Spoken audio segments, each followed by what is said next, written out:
Dave Smith Unleashed, brought to you by MTS Transportations. And mention the Dave Smith Unleashed podcast and get 20% off on your next shipment for all your shipping, trucking, and freight needs. There's only one business to call, and that's MTS Transportations at 800-640-6873. MTS Transportations, 800-640-6873. Dave Smith, iconic interview.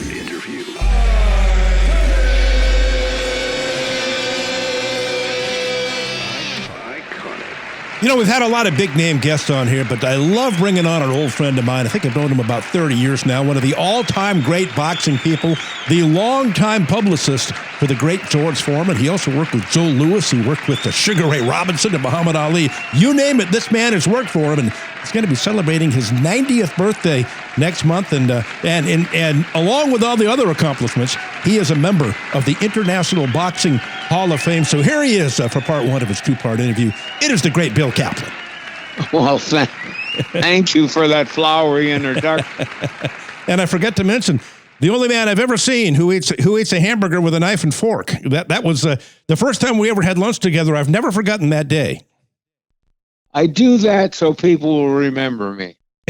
It's like the Seinfeld episode where they were all eating Snickers bars with their knives and forks, and then everybody in the city was doing it. You're a trendsetter. That's right. I remember that episode. So what were your thoughts? And you famous publicist, you've seen them all. You've seen Joe Louis and Sugar Ray Robinson and worked with them all. What were your thoughts, first of all, about Big George Foreman, who was a close friend of yours, and I believe he worked, he officiated your children's marriages, and your thoughts about all the years you had working with him, and when you heard he'd passed away, what were your thoughts then?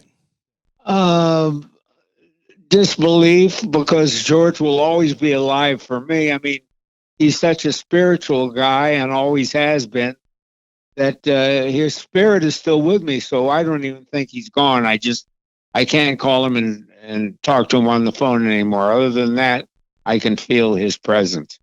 I remember probably about 20 years ago, he used to come on my show a lot still, about 2003, 4, and 5. And I asked you, how's George doing? Is he staying in good shape? And you said, yeah, he still works out and hits the heavy bag. And he said, I've got to talk him out of it constantly. About once a week, he talks about making a comeback. And I said, George, you're approaching 60. I don't know if that's a good idea. You said he still wanted to make a comeback, but his wife wouldn't let him do it. And you always tried to talk him out of it. Well, no, that might have been somebody else. I never tried to talk him out of it. I didn't. I tell you the truth. I never did. George is one of a kind in so many ways. First of all, he retired when he was 27 years old, and he stayed retired for 10 years, almost to the day, 10 years. When he was 37, he made a comeback. Don Warwick Chargin, the great boxing promoter, and I had to go to a special commission meeting, California Commission, to vouch for him. And George brought medical records from the Houston Medical Center and so on and so forth. And they gave him a provisional license to box again at 37. And so he's the only boxer and probably the only world-class athlete to ever leave a sport for 10 years, come back, and then compete in championship and win a championship. And when he won the championship by knocking out Michael Moore, the champion who had beaten Holyfield to win the title and was undefeated, and George was 45 years old at that time, and it was, again, 20 years this time, to almost to the day that he lost the title. We were all in Zaire for 2 months, and he lost the title to Muhammad Ali. 20 years later, he wins the title by knockout. The only boxer, and probably, again, the only athlete to ever win a world championship 20 years after he lost it. And so George is one of a kind in that respect. And yes, about the weddings, he officiated in 3 weddings. My daughter, my youngest daughter, and and myself and my wife when we got remarried. and also a granddaughter. So he's done that. I've been a member of his family, or he's been a member of my family all these years since he was 18 years old.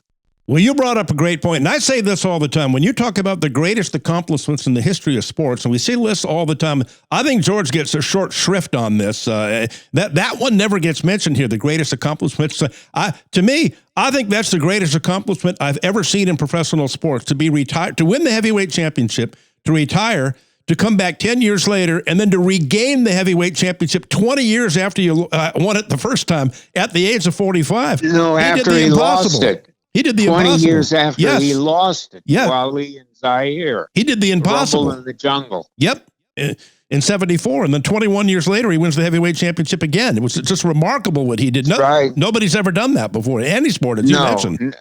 And again, not just boxer, but I've challenged my sports writer friends who, are heavy on trivia knowledge.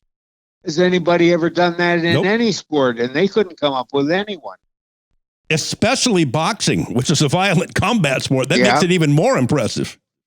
Yeah, you would think even driving a car, if you were drove a race car, they could do it 20 years later. No, it's not even happened in that sport.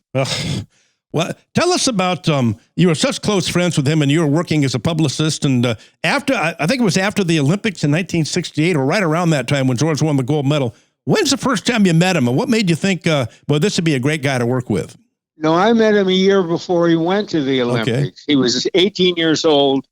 He won the Olympic gold medal when he was 19. Again, a huge upset, because the Soviet Union countries, all of their participants were actually professionals, and he was a 19-year-old kid that only had about 20 amateur fights, and he had to fight all these professional guys from the Soviet bloc, and won the gold medal, and it was again a huge upset. But I'll tell you about the night I met him. Again, Don Warwick Chargin, the great promoter, was promoting in Oakland at the Oakland Municipal Auditorium. And they came to me, or I came to them. I was working on the fight. And they said, we're going to have this amateur kid on the show. He's had 7 amateur fights. Here's his mugshot. See if you can get the Oakland Tribune to use something on it. He's at the Job Corps.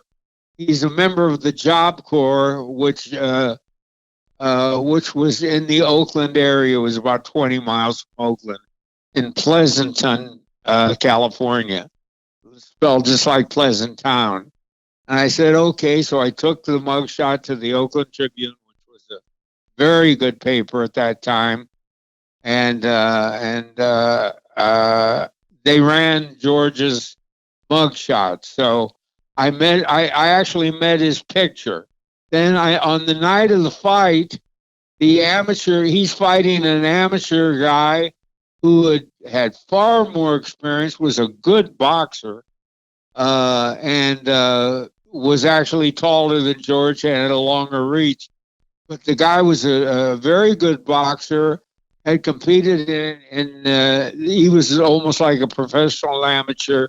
He competed in international tournaments and had won tournaments. And here George was an underdog because he was only green with 7 fights. Now he had won all 7, 6 of them by knockout, and they thought he was a good prospect, so they wanted to, show him on that card, on a professional card. So George comes out in the first round, and boom, bing, bang, boom, it's 2-minute rounds at the time in amateur. And for 2 minutes, he's doing nothing but throwing punches to the head and body. And he emptied his tank. The guy knew how to box, and he knew how to survive. So he was not a knockout victim in that first round. And George had no gas for round 2 and 3. He clearly lost round 2. He lost round 3. He lost the fight. He lost his first fight. Now he's 7-1. Well, the athletic commission says if you're going to have amateurs on with professionals, you have to have an intermission to separate the show. Well, we had just had a 3-round fight, and I was the ring announcer and the publicist, and I had to announce to the crowd, and it was quite a good crowd that day. We had Charlie Shipes, who was a local guy, who was the number one welterweight contender, was the main event on the card. So we had a big house, and I had to announce to an unhappy crowd that we now take a 20-minute intermission, and I was roundly booed. So I wanted to get away from ringside. I was not popular, kill the messenger. I went back to the dressing rooms, and here I see this 18-year-old kid with, big shoulders, big forearms. Some of the guys called him George Forearms, and small waist and so on. And he's in the dressing room all by himself.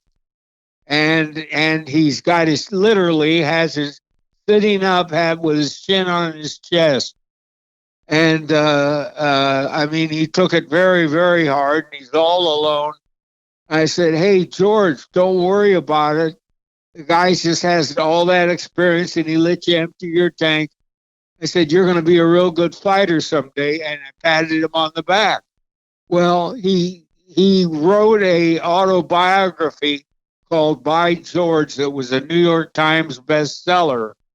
And years later, I read that scene. He wrote that scene. He said, "I was going to quit boxing." He says, "I was going to quit boxing." He says, "But this celebrity named Bill Caplan, who I'll talk more about later in the book, he told me I'm going to be a good fighter someday. He encouraged me, so I decided not to quit boxing." So I naturally read the book on the day that it was available. I saw that and flew up to Sacramento, where George was commentating on an HBO fight. He did 12 years of commentary on HBO, and flew up there. And I said, "George, I read your book." And I said, "It's a terrific book." I says, "I know, I can see why it's selling like hotcakes." I said, "But why would you call me a celebrity? I'm anything but a celebrity." He says, "Bill, you got to understand." He says, "First of all, you were wearing a tuxedo." Now, this is in the eyes of an 18-year-old kid. He says, "First of all, you were wearing a tuxedo.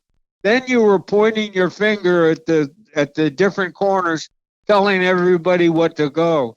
He said, "So I thought that you owned the arena." He thought I owned Oakland Municipal. I says, "George, it's Oakland Municipal Auditorium. The city of Oakland owns the arena." But anyway, in some small little pinhead way, I was responsible, according to George in his book, that he did not quit boxing at that time. And then he said he was a nice kid. Are you still there? Yeah, he was a nice kid, and he wins the Olympic gold medal, and he comes back. And remember, that was the gold medal where Tommy Smith and John Carlos did the Black Power salute and created all the controversy. Right. But then George waved the American flag up into the ring, and I know he said in his book, and he said in his book, and he said it other times. He caught a lot of flack for that. And people in the neighborhood said, "How could you do that? How could you fly that flag here after what America's done to us?" And and he said that was probably the cause of a lot of his anger when he was a young man. And then he said, "You know what? For people to be satisfied, I'm going to have to kill somebody." You think that was part of his anger issues before he came back such a lovable teddy bear the second time around? No. As a matter of fact, as I said, I got involved with him at age 18, and a year before he won the gold. And George was not an angry. That was a pose. In real life, he was not an angry, nasty kid. He was a lovable kid. And what he did is that his manager was managing Sonny Liston at the time. And Sonny Liston, if anybody who's listening to this is old enough to remember, Sonny psyched his opponents out with a mean glow and everything. And by mean, the meanest man on the planet. And he was a heck of a fighter. And he got that from Sonny. That was an act. He was not a nasty kid, and he was patriotic, and that's why he waved the flag. He wanted everybody to know what country he was from, and he did get some criticism because of the Black Fist guys, But he remained a patriot and always wore red, white, and blue trunks, and patriotism stayed with him throughout his career. Well, that must have been something. I think you're talking about Dick Sadler, who was Sonny's manager, and I understand when he was in Oakland and after he won the Olympic gold medal, he was sparring with Sonny Liston in Oakland, and Mac Foster was there as well. That must have been something, him sparring with Sonny. And remember, George has said many times, Sonny's the only man in his life that ever backed him up in the ring, hitting him with that jab, and the only man he was ever afraid of. Did you see any of those sparring sessions? I mean, that'd be gold if we ever had any film of those. Did not see any of them, but I know it was happening. As I said, they shared the same manager. You had the veteran, the former heavyweight champion, super fair, Sonny Liston, and this young kid who had won the gold medal. What I did when he came back was one of the top shows on television was the Bob Hope Show. Yes. It was a variety show on, and it was one of the top-rated TV shows. And Bob Hope wanted to get George on the show, and I took him to the Bob Hope Show, and that's the night I got to meet Bob Hope. Ah. That was fun. Later on, Bob Hope, I got him to help us promote a fight, one of George's fights. So Bob became involved in George Boxing Exhibition in Salt Lake City, and Bob came up and endorsed the fight and was introduced to the crowd and so on and so forth. But there are a lot of people, a lot of celebrities, and I'm as starstruck as anybody. And I got to meet a lot of people, because of my association with George. He told a great story one time. He said they were on their way to the gym to train. Sonny was in the front seat in the passenger side. I think Dick Sadler was driving, and George was in the back seat reading the newspaper. And he said he saw something really interesting, and he passed the newspaper to Sonny. He said, "Hey, Sonny, look at this. This is good stuff right here." And then Sadler said, "What are you doing bothering him with that stuff for? Come on, forget about that. Don't bother Sonny with that. We're getting ready to box." And he kind of yelled at him, and it turns out the reason was Sonny didn't know how to read, and he didn't want to be embarrassed with that. Yeah, that's right. Dick Sadler was the manager and trainer I'm referring to. He lived in Hayward, which was in the Bay Area, very near Oakland. Dick was one of the most not only was he extremely capable trainer, manager, but he was extremely entertaining.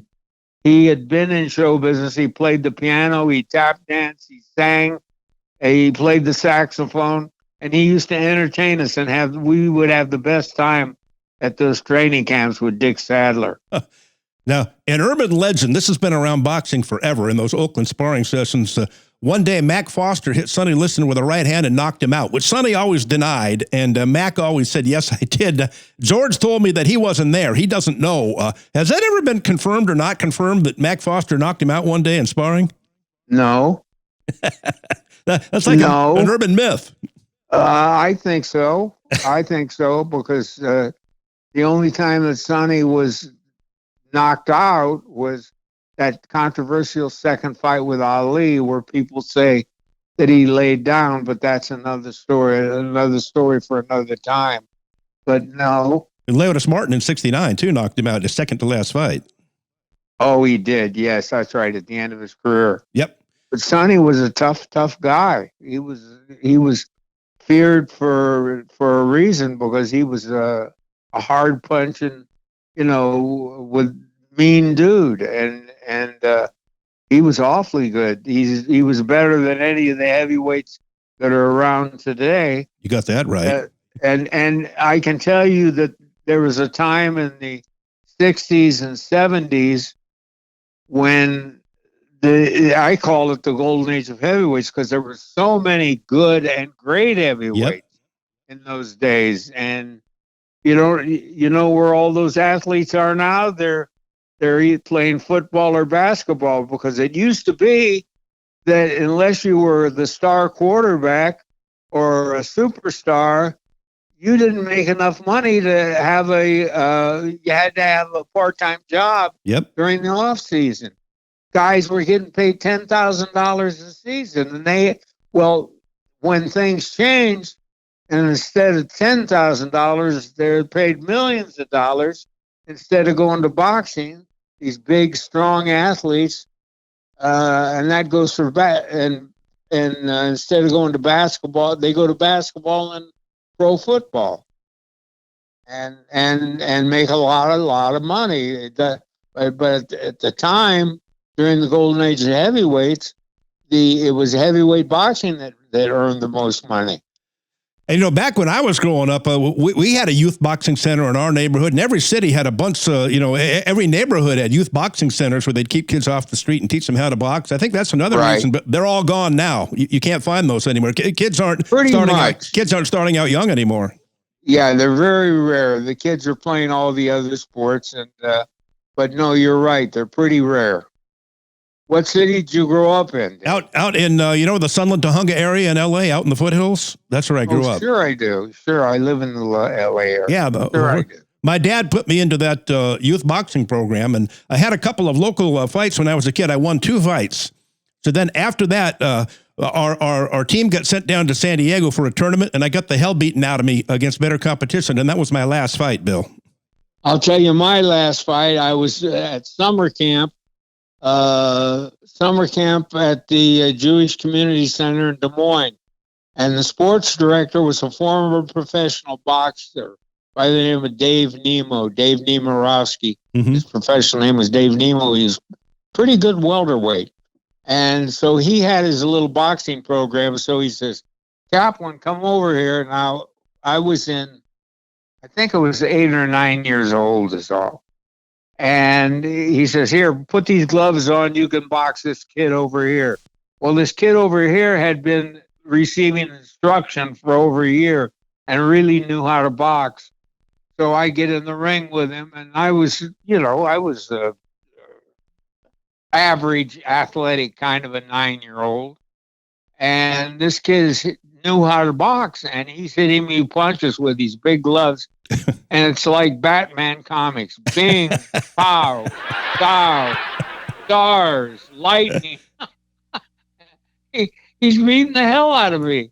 And that taught me a lesson that I'm never going to go into boxing. Yeah, I had a few situations in my life, my professional life, where I had got into a few fist fights with guys from opposing camps, but never boxer. I was taught at age 9 that no, not for you. Boy, I could go on talking all day with the great Bill Caplan. So thankfully, we're going to be doing a part 2, which will air a couple of days after this one on Dave Smith Unleashed. So, Bill, I appreciate you doing the part 1 here, and I appreciate you that you're going to hang on and do a part 2 with us. I'm looking forward to it. You got Zoe Lewis stories and George Foreman and all these stories, all kinds of great stuff we need to talk about. Well, I appreciate being on your show. And that's it, the great Bill Caplan. And that's it for this edition of Dave Smith Unleashed. Go to YouTube and make sure you subscribe, share, like, and comment. And keep the Dave Smith Unleashed show rolling along. And that's all for us. And if you want to know when the show is going to be coming on and who the guests are going to be, go to X and go to @DaveSportsGod, @DaveSportsGod, and we'll talk to you next time.